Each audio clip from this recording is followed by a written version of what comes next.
Looking for interesting player-coach interviews from Western Illinois University? Sports Genius is the show for you. I ask all of the questions fans want to know, and you'll be surprised with some of the answers you hear. So sit back, relax, and enjoy watching the Sports Genius.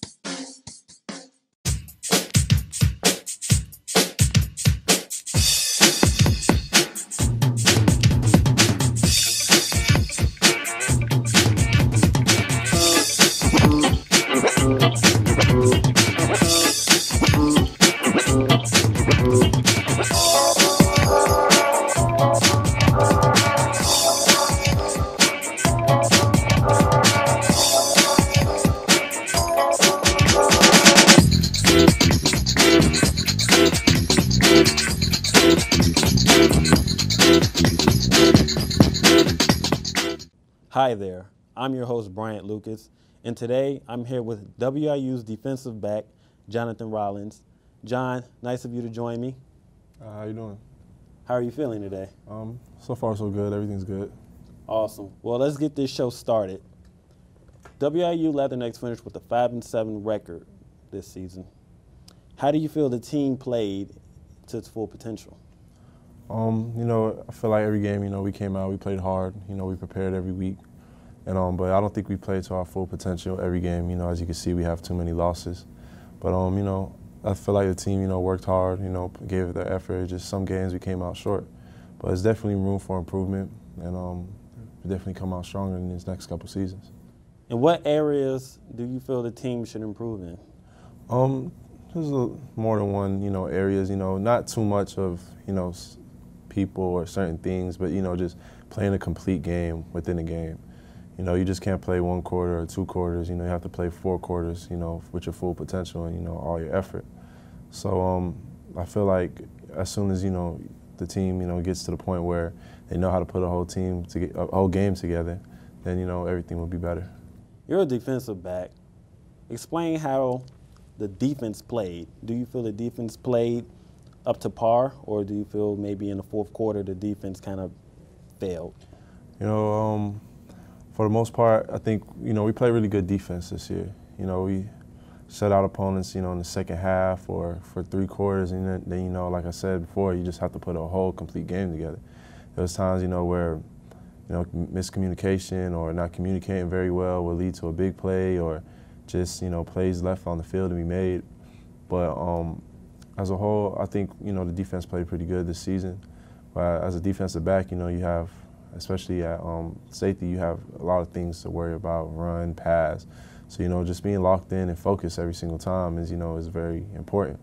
So I'll say just sometimes our level of focus, just everything being repetitive and just, going out there, coming off the field, going out there, coming back on the field, and, not with the same focus can lead to, some touchdowns being scored on you. So, yeah, it's pretty tough sometimes. Okay. Would you talk about your role on the team as a defensive back? Do you have a big role? Do you have a supporting role? Could you elaborate? Yeah, my role is pretty huge as far as me and one of the linebackers, one of the important positions on the team. I'm involved in making all, some checks, getting my corners and other linebackers and, in the right places. I have a lot of run fist responsibility as well as the pass. So sometimes I feel like I have to come down, help make a tackle, or I have to get back in coverage and help defend the pass. So, most of the time if a touchdown scored, coach is going to come find me, ask me, where are you at? So, it's a lot of responsibility and, it's fun, taking that responsibility and, you look forward to it every week because, if the team, the defense had a good game, you probably had a good game as well with the position I played. Explain the communication part. The aspect of communicating with your teammates, making sure everybody knows the play and, I don't know, maybe the running backs coming down the middle. How do you communicate with your other cornerbacks and safeties and let them know that, hey, this running back is getting too many yards, how do we stop him? Or the quarterback is just lighting us up, how do we contain him?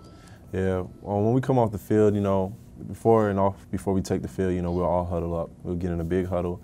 Talk about what we're seeing out there. Everybody's giving like their input of what they see with receivers or running backs or, certain tendencies that the offense is doing. We'll discuss it and we'll pick up on it and, we will make adjustments to it. our coaches would tell us, we're getting these routes on this side and these routes on that side. Watch the running back if he goes out for a screen or for a pass. So we always have to talk and communicate when we're on the field. Getting the plays in, making sure everybody's on the same page and, everybody's seeing the same thing so we can play fast. But communications, is a big part in also being a successful defense. So it's very important.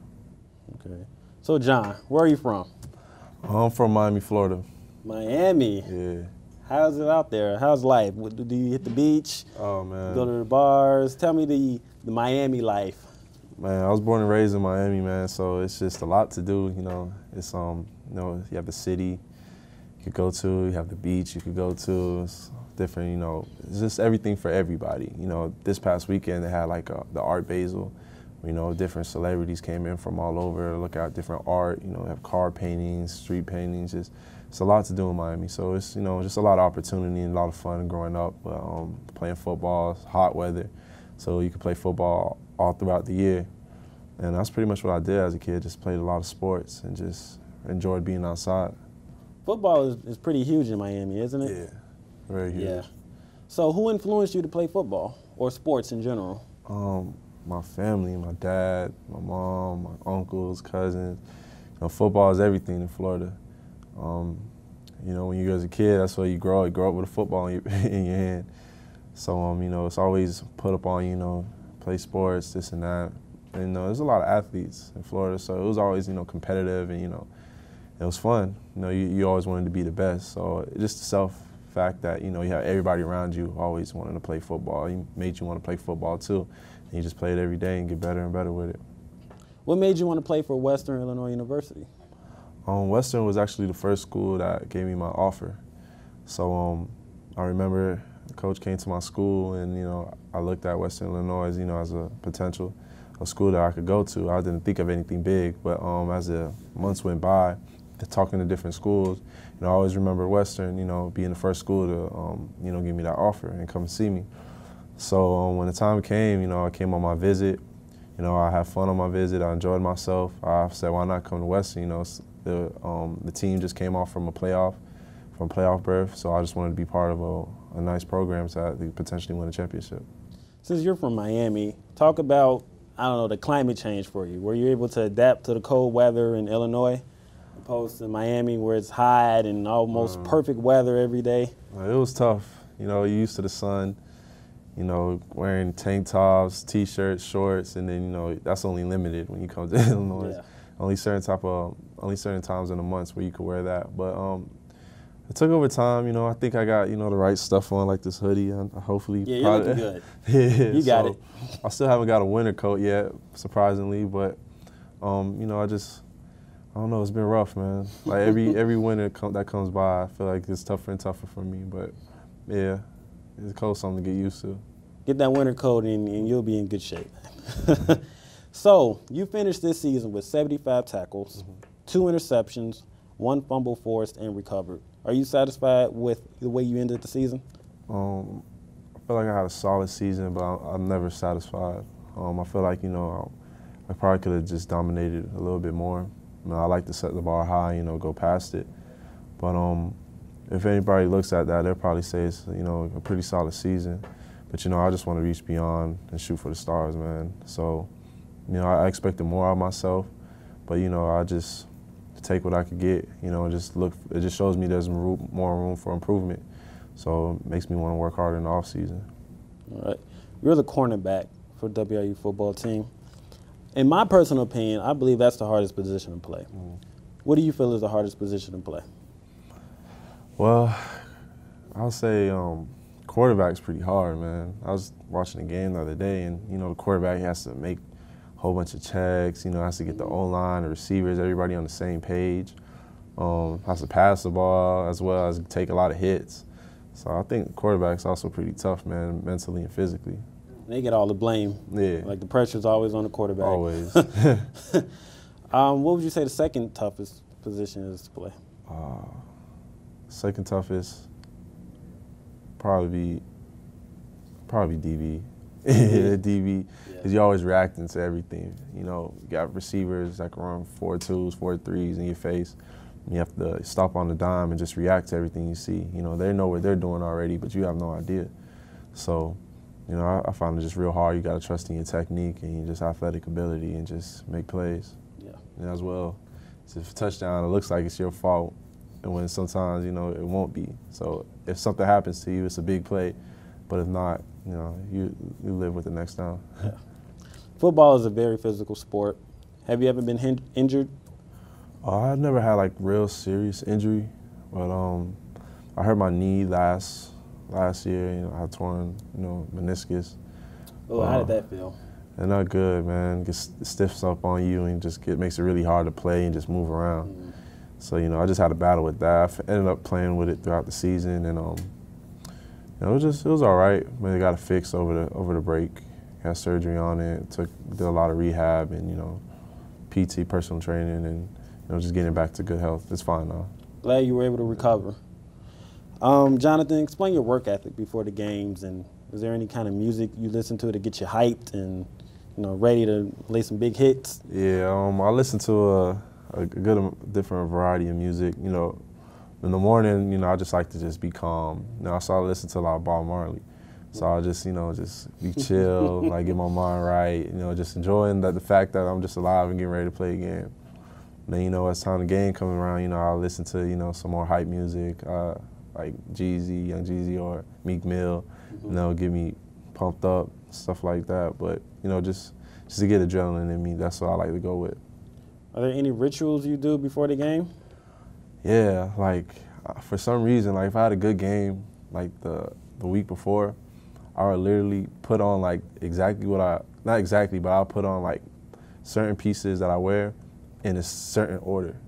Like, so I feel like my body would just automatically just like know it's like it's time to play. So I don't know, I don't like feeling uncomfortable when I'm playing. So I like try to like, you know, if I put my pants on before my socks or my socks before my pants, I'll just switch it up, and then whichever one feels right, I'll do it like that. That's the first. So, John, tell me, what's the most memorable game from this past season? The Youngstown State game. You know, last year we went to Youngstown State, and then we got in like a difficulty with our plane. Our plane, we almost had to make an emergency landing. So, like, just thinking back to that game, you know, we going back there, it was crazy. So when we finally went back there, the plane ride was smooth, so we didn't have to worry about that. Mm-hmm. But the game itself, you know, Youngstown was ranked top 10 in the nation, and, you know, was coming in as the underdogs. It was a night game, and it was just a good competitive game the whole night. It came down to like a last-second Hail Mary play. And when we won the game, you know, the whole team came onto the field running around, acting crazy, excited about the win, and it was just a huge upset that, you know, nobody expected us to do. So, you know, it's a crazy scene, huh? It's a crazy scene. So, you know, just the feeling of being doubted and, you know, winning that game, you know, you never forget seeing the whole team run onto the field. Awesome. Yeah. Awesome. We're going to have some video for that one. If you can meet any athlete in the world, maybe let's narrow it down to 3, who would you pick? Any athlete. It would be LeBron James, Floyd Mayweather, and Sean Taylor. Sean Taylor. Yeah. Do those athletes influence you in any kind of way, or? Yeah, man. They were just LeBron James. You know, whatever you have to say about him, he's just the best in what he does. You know, his work ethic, just like Floyd, is just crazy. Like, you know, their work speaks for itself. You could tell, you know, the reason they are is based on how they work. You know, they let it be shown. And I just think, you know, as an athlete, you know, as a real athlete, you know, you just want to look up to somebody who works as hard and plays as hard as they work. So, you know, those 2 guys right there, those 3 guys right there is just, you know, somebody that's just been a good influence on me as far as an athlete. All right, John, we're going to wrap it up with this last question. Okay. You're a senior, you're a major in communications, correct? Mm-hmm. What's the plan after you graduate? Find a job. You know, I just want to leave college and graduate with a job. You know, go back to Miami. You know, first work hard. You know, train, see how far I could get with the NFL.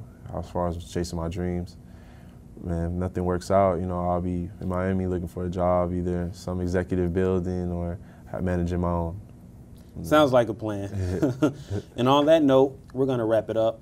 Thanks, viewers, for watching another episode of Sports Genius. I'm your host, Bryant Lucas. Go Leathernecks.